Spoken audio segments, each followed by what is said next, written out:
नमस्कार, मैं अंजना और आप देख रहे हैं खाकी वर्दी। आइए रुक करते हैं आज की बड़ी खबर पर। ईरान के सुप्रीम लीडर अयातुल्ला खामेनी ने बुधवार को साफ साफ कहा कि ईरान कभी सरेंडर नहीं करेगा। अमेरिका अगर इस युद्ध में इजरायल की तरफ से कूदा तो पूर्ण युद्ध होगा। अमेरिका को बड़ा नुकसान उठाना होगा। इस बीच रूस और तुर्की ने इजरायल और अमेरिका को चेतावनी दी है। खामेनी ने बुधवार दोपहर बाद ईरान की जनता को टीवी के जरिए संदेश दिया और उसमें तमाम बातें कही। अमेरिकी राष्ट्रपति ट्रंप 2 दिनों से ईरान और खामेनी पर बयान दे रहे थे। इजरायली प्रधानमंत्री नेतन्याहू उन्हें खत्म करने की धमकी दे रहे थे। सुप्रीम लीडर ने अपने संबोधन में उन्हीं को जवाब दिया है। ट्रंप ने कहा था कि ईरान को बिना शर्त आत्मसमर्पण कर देना चाहिए। ईरान पर इजरायल का हमला एक बहुत बड़ी गलती है। खामेनी ने कहा कि ईरान थोपी गई शांति है, युद्ध को स्वीकार नहीं करेगा। ट्रंप की धमकियों का जिक्र करते हुए उन्होंने कहा, जो लोग ईरान के इतिहास को जानते हैं वे जानते हैं कि ईरानी धमकी की भाषा का ठीक से जवाब नहीं देते हैं। उन्होंने इस बहाने अमेरिका को एक सख्त संदेश भी दिया है। उन्होंने कहा उन्हें यानी ट्रंप को पता होना चाहिए कि ईरान आत्मसमर्पण नहीं करेगा और किसी भी अमेरिकी हमले के गंभीर अपूरणीय नतीजे होंगे। खामेनी के संदेश की 3 खास बातें। उन्होंने अमेरिका और इजरायल को कम से कम 3 संदेश भेजने की कोशिश की। ईरान अमेरिका के साथ अप्रत्यक्ष परमाणु संधि पर बातचीत कर रहा था। इस दौरान ईरान की ओर से किसी भी सैन्य या कठोर कार्रवाई का कोई संकेत नहीं था, लेकिन इजरायल ने उस संधि को रोकने के लिए ईरान पर हमला किया। अमेरिका को पता होना चाहिए कि ईरान आत्मसमर्पण नहीं करने वाला है और किसी भी अमेरिकी सैन्य हस्तक्षेप के नतीजे कल्पना से परे भुगतने होंगे। अमेरिकी भागीदारी इजरायल की कमजोरी का संकेत है। उन्होंने ईरानी नागरिकों को एकजुटता का संदेश भी दिया। इससे पहले खामेनी ने बुधवार सुबह फारसी, हिब्रू और अंग्रेजी ने कई ट्वीट किए थे, जिसमें उन्होंने कहा था कि युद्ध की शुरुआत हो चुकी है। अली खैबर में जुल्फिकार के साथ आ गए हैं। इस ट्वीट में उन्होंने खैबर और जुल्फिकार का विशेष रूप से उल्लेख किया था। रूसी उप विदेश मंत्री सरगेई रयाबकोव ने बुधवार को चेतावनी दी कि इजरायल को सीधे अमेरिकी सैन्य सहायता से मध्य पूर्व में स्थिति में भारी अस्थिरता आ सकती है। अलग अलग टिप्पणियों में रूस की एसवीआर विदेशी खुफिया सेवा के प्रमुख सरगेई नारिस्किन को यह कहते हुए कोट किया गया कि ईरान और इजरायल के बीच स्थिति अब गंभीर हो गई है। रूस की इंटरफैक्स समाचार एजेंसी के अनुसार रयाबकोव ने अमेरिका को इजरायल को सीधे सैन्य सहायता देने या ऐसे अटकलें लगाने वाले विकल्पों पर विचार करने के खिलाफ चेतावनी दी।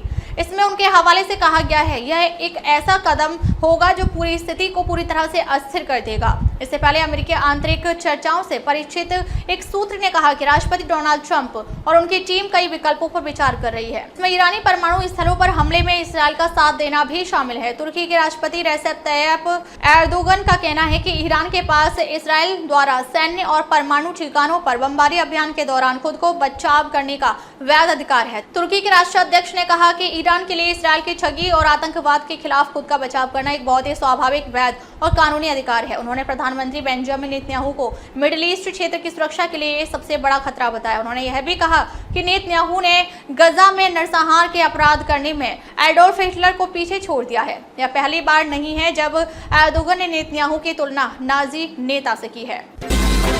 मोखाड़ा में शिशु की मौत, मां को बचाया गया, 8 घंटे बाद भी नहीं मिली एम्बुलेंस। माता पिता का आरोप है कि समय पर एम्बुलेंस न मिलने के कारण हमारे बच्चे की मौत हो गई। नासिक अस्पताल से एम्बुलेंस न मिलने के कारण पिता द्वारा मृत शिशु को बैग में रखकर 80 किलोमीटर बस से यात्रा करने की हृदय विदारक घटना सामने आई।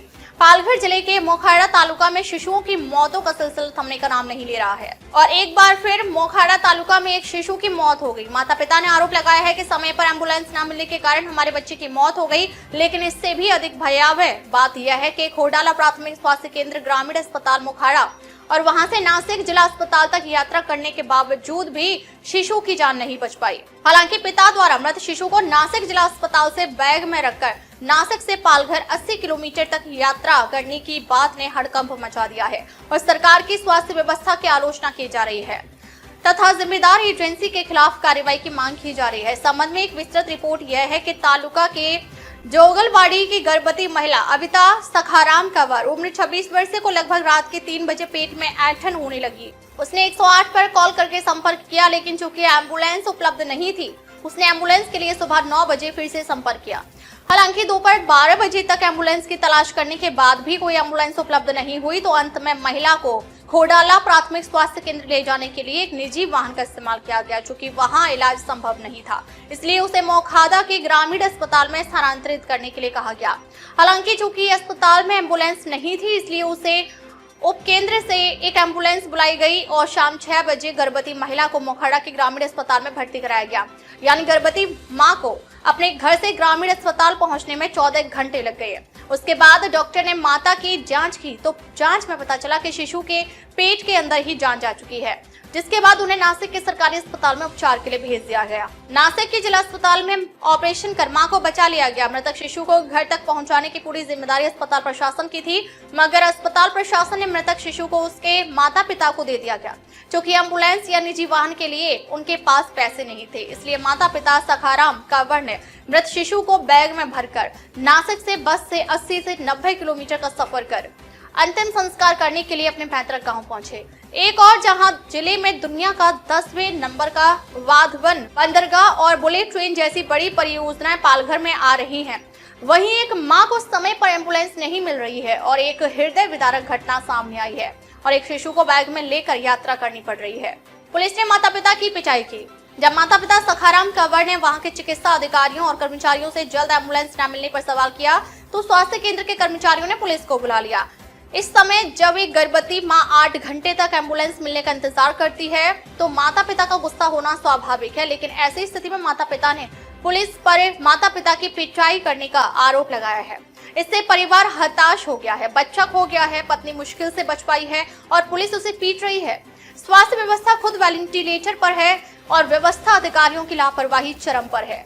यह तथ्य कि महिला ने इलाज के लिए गुहार लगाई तो उसके पति को पीटा गया, यह भी निंदनीय है। एनसीपी शरद पवार गुट के पूर्व विधायक सुनील भोसारा ने मांग की है कि उनके साथ मारपीट करने वाले पुलिस वालों को निलंबित किया जाए। सुबह 9 बजे मुझे पेट में दर्द होने लगा, 1.5 घंटे बाद निजी वाहन उपलब्ध कराया गया। घोडाला प्राथमिक स्वास्थ्य केंद्र पहुंचने के बाद 1.5 घंटे तक कोई उपचार नहीं दिया गया। फिर मुझे यह कहकर नासिक जाने को कहा गया कि पेट में बच्चा मर गया है। जब मैंने उपचार न करने पर स्पष्टीकरण मांगा तो डॉक्टर ने पुलिस बुला ली और पुलिस ने मुझे पीटा। 1.5 घंटे बाद एम्बुलेंस आई और हम एम्बुलेंस से नासिक पहुंचे। हमने ऑपरेशन करके अपनी पत्नी को बचा लिया। मृत बच्चे को ले जाने के लिए कोई एम्बुलेंस उपलब्ध नहीं कराई गई, इसलिए मैं मृत बच्चे को एक बैग में भरकर घर ले आया और अंतिम संस्कार किया। मेरी पत्नी को लाने के लिए कोई एम्बुलेंस उपलब्ध नहीं कराई गई, इसलिए मैं अपनी पत्नी को एसटी बस में लेकर आया। सवाल यह है कि जब मोखाड़ा में गर्भवती महिला और उसके मृत शिशु का इलाज और परिवहन किया जा रहा है, तब सभी स्वास्थ्य विभाग क्या कर रहे हैं? एम्बुलेंस की कमी के कारण महिला की यह दुर्दशा मानवता को शर्मसार करने वाली है। स्वास्थ्य व्यवस्था खुद वेंटिलेटर पर है, स्वास्थ्य अधिकारियों की लापरवाही चरम पर है। जब महिला के पति ने इलाज के लिए गुहार लगाई तो उसके साथ मारपीट की गई। मारपीट करने वाले पुलिस को निलंबित किया जाए। इस गर्भवती मां की समय समय पर जांच की गई है और गर्भ में शिशु की मौत के बारे में प्रशासन को सूचित किया गया है। हालांकि पालघर स्वास्थ्य विभाग ने इस मामले में कुछ नहीं किया है, ये कहते हुए कि हमें इस बात की जानकारी नहीं है कि वह नासिक से लौटते समय प्लास्टिक की थैली में मृत शिशु को लेकर आई थी। रात के 3 बजे पेट में दर्द था, एम्बुलेंस नहीं आई। 1.5 घंटे तक प्राथमिक आरोग्य केंद्र में कोई जाँच नहीं हुई और वह जिंदा था। फिर वहां से मोखाड़ा के सरकारी अस्पताल ले गए, वहां डॉक्टर ने जांच की और बताया कि बच्चा मर गया है। फिर हमें नाशिक भेजा गया। ताई किती वाजेपासून तुमच्या पोटात दुखायला लागले? 3 वाजेपर्यंत.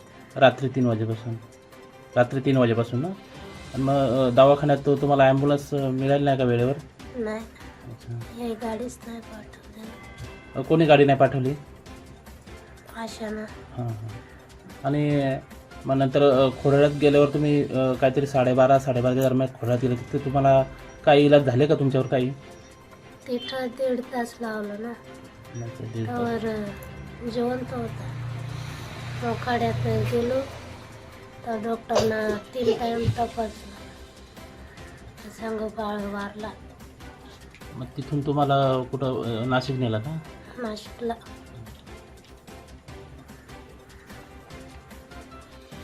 आपल्याकडून आरोग्य विभागामार्फत अशा सुविधांनी तिथल्या येणीने ती गाडी तिथली लोकली हायर केली, वेळ जाऊ नये म्हणून. त्या ठिकाणी हायर करून आपण स्वखर्चाने म्हणजे शासकीय स्वखर्चाने तिच्या जोगेवाडीतून आपण प्राथमिक आरोग्य केंद्र खोडाळा इथं आणली आणि खोडाळ्याहून आपण 108ची गाडी उपलब्ध करून ती आपण ग्रामीण रुग्णालय मोखाडा इथं प्राप्त केली. त्या ठिकाणी संदर्भ सेवा जी आहे ते रुग्णांवर कुठलाही उपद्रव नव्हता. ही आरोग्य सेवेने आपल्या विभागाने ते कार्य केले. सर, या दरम्यान ठिकठिकाणी तिची पाहणी तपासणी केली, त्या दरम्यान जे अर्भक आहे त्याचं ते मृत झालं तर इथे लक्षात आलं होतं का? हो, ऍक्च्युली तिचं पोटात दुखणं सुरू झालं ते तिचे सासरे स्वतः आले होते की बाईच्या पोटात खूप दुखतंय. मग अशाने परत तिला आमच्या खोडा प्राथमिकवर घेऊन गेले, तेव्हा तिच्या बाळाचे ठोके डॉपलरने चेक केले होते. मशीन आपल्याकडे डॉपलर मशीन, तर त्या प्राथमिक आरोग्याच्या डॉक्टर मशीननी तिचे बाळाचे ठोके काहीच लागत नव्हते. बाळ ऍक्च्युली आईवडी होता आणि ब्रीच होता. म्हणून आमच्या डॉक्टरांनी ती ग्रामीण रुग्णालय मोखाड्याचे महाले डॉक्टरांशी संपर्क साधला. तर सर म्हणले की माझ्याकडे पाठवा, मी परत त्यांना रिचेक करतो. त्यांच्याकडे तिथं रिचेक करायला ती परत पेशंट खोड्यावरून मोखाडा येथे संदर्भित केला. सर, मृत अर्भकाला जेव्हा नाशिकवरून इथे आणण्यात आलं त्यावेळेस शववाहिनी उपलब्ध झाली नाही असंही आरोप होतो, याबाबत काय सांगाल? सर, ते नाशिकचा रिपोर्ट आम्हाला अजून अप्राप्त आहे आणि मला असं वाटतं की त्यांच्याकडे पण शववाहिका प्राप्त झाल्या असतील. आमच्याकडे आपल्या जिल्ह्यामध्ये 5 शववाहिका प्राप्त झाल्या आहेत आणि आम्ही आमच्या वेगवेगळ्या ठिकाणी आमच्या 5 शववाहिका आम्ही दिलेल्या आहेत. यानंतर आमच्याकडे कुठेही असं शववाहिकेची म्हणजे गरज असेल तर ती पण आम्ही आमच्या कॉल सेंटरवरून मात्र आमच्या जे काही नंबर दिले त्या नंबरवर फोन करून ती आमची शववाहिका उपलब्ध होईल. कदाचित नाशिकच्या लोकांनी ती गाडी त्यांना लीव केली असते तर कदाचित हा मॅटर तेवढा तो इन्सेन्सिटिव्ह नसला. सर, या जोगलवाडी गावातील सौ अनिता सखाराम कवर यांना 2 दिवसापूर्वी पहाटेच्या 3 वाजता प्रसूती कळाली आणि त्यानंतर तिच्या मिस्टरांनी संबंध यंत्रणेला कळवलं, त्या घरच्यांनी कळवलं. परंतु दुपारी 12 वाजता खाजगी वाहनानं त्यांना त्या ठिकाणी हॉस्पिटलमध्ये नेण्यात आलं. त्यानंतर तिथून संध्याकाळी 3-4 वाजता दुपारच्या नंतर त्यांना नाशिकला हलवलं आणि या सर्व वेळेमध्ये जो काही दिरंगाई झाली त्यामुळं त्या लहान बाळाचा त्याने मृत्यू झाला. ते बाळ दगावलं. त्यानंतर त्याचं मृतदेह आणण्यासाठी सुद्धा कुठलीही व्यवस्था शासनाने केली नाही. तिथल्या लोकांनी हलगर्जीपणा दाखवून ते बाळ त्यांच्या ताब्यात दिल्यानंतर त्यांनी नाईलाजास्तव त्यांना पैसे नसल्यामुळे ॲम्ब्युलन्ससाठी त्यांनी ते बाळ पिशवीत घालून बसमध्ये आणण्याचं त्यांच्यावर पाळी आली. त्या जे मृत बाळाची जी माता आहे तिलासुद्धा काल घरी पाठवलं, ती सुद्धा बसने आली, तिलाही ॲम्ब्युलन्स दिली नाही. हा सर्व व्यवस्था कशासाठी आहे, यंत्रणा कशासाठी आहे? एवढ्या गाड्या मागच्या काळामध्ये आपण शासनाला दिलेल्या आहेत. या भागामध्ये प्रत्येक PSCला एक नवीन ॲम्ब्युलन्स आपण दिलेली आहे. असं असताना सर्व व्यवस्था असताना सुद्धा फक्त अधिकाऱ्यांच्या हलगर्जीपणामुळं या कुटुंबावर ही वेळ आलेली आहे आणि अतिशय दुःखदायक हा सर्व प्रकार या ठिकाणी घडला आहे. माणुसकीला कायम फासणारी गोष्ट आहे. याचा निषेध करावा तेवढा कमी आहे.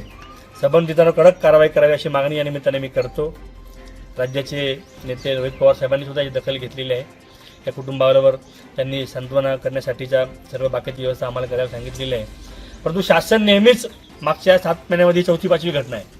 त्या पालघर जिल्ह्यामधला एकंदर आरोग्य यंत्रणा हीच व्हेंटिलेटर आहे असं म्हणण्याची वेळ आलेली आहे.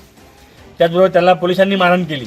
आपल्या पत्नीला वेळेवर उपचार करावा म्हणून त्यांनी त्यांनी तिचा आरडाओरडा केला असेल का तिला लवकर न्याय, तिला त्रास होतोय, एखाद्या पती जेव्हा आपल्या पत्नीबद्दल ही गवाया करत होता तेव्हा त्या तिथल्या डॉक्टरांनी पोलिसांना पाचारण केलं आणि 2 पोलिसांनी येऊन याला मारहाण केली तिच्या नवऱ्याला, मिस्टरांना. ही कुठली पद्धत आहे? म्हणजे काय अनागोंदीपणा चालला या भागामध्ये. अतिशय निंदनीय असा हा प्रकार आहे आणि संबंधित कडक कारवाई करावी अशी मागणी या निमित्ताने करतो. ज्या पोलिसांनी मारहाण केली त्यांच्यावर सुद्धा कारवाई करावी.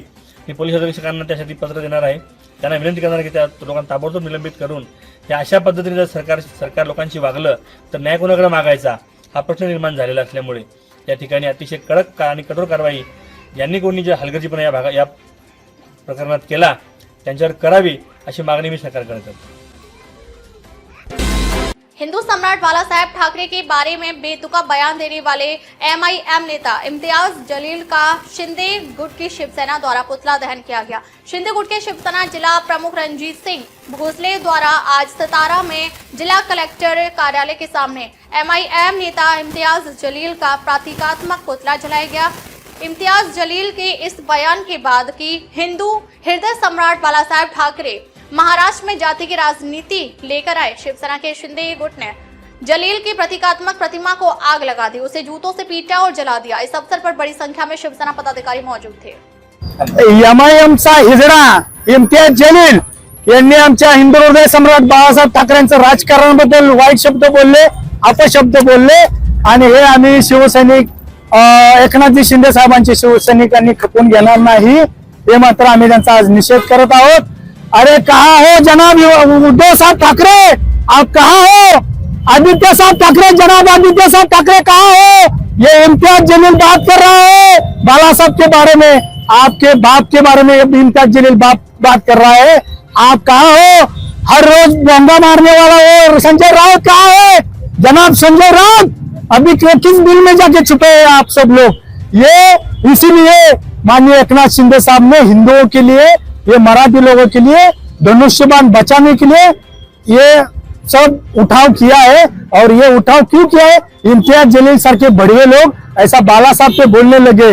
अभी शुरुआत हो गई इनकी, जब उद्धव साहब ने भी बड़े बड़े सभा में हिंदू हृदय सम्राट बोलना टाळ दिया, त्यांनी बोलले ना हिंदू हृदय सम्राट, याचं दुःख सर्व शिवसैनिकांच्या मनामनात खतखत होतं। म्हणून तर एकनाथ शिंदे साहेबांनी हा उठाव केला, हिंदुत्व वाचवलं आणि हिंदुत्व जागवलं। या हिंदुत्वाच्या खाली, धनुष्यमानाच्या खाली आम्ही सर्वजण आहोत आणि इथून पुढे सुद्धा त्यांच्या बरोबरच राहू। अब तक के लिए बस इतना ही, फिर मिलते हैं एक ऐसी ही बड़ी खबर के साथ। तब तक के लिए नमस्कार और देखते रहिए खाकी वर्दी।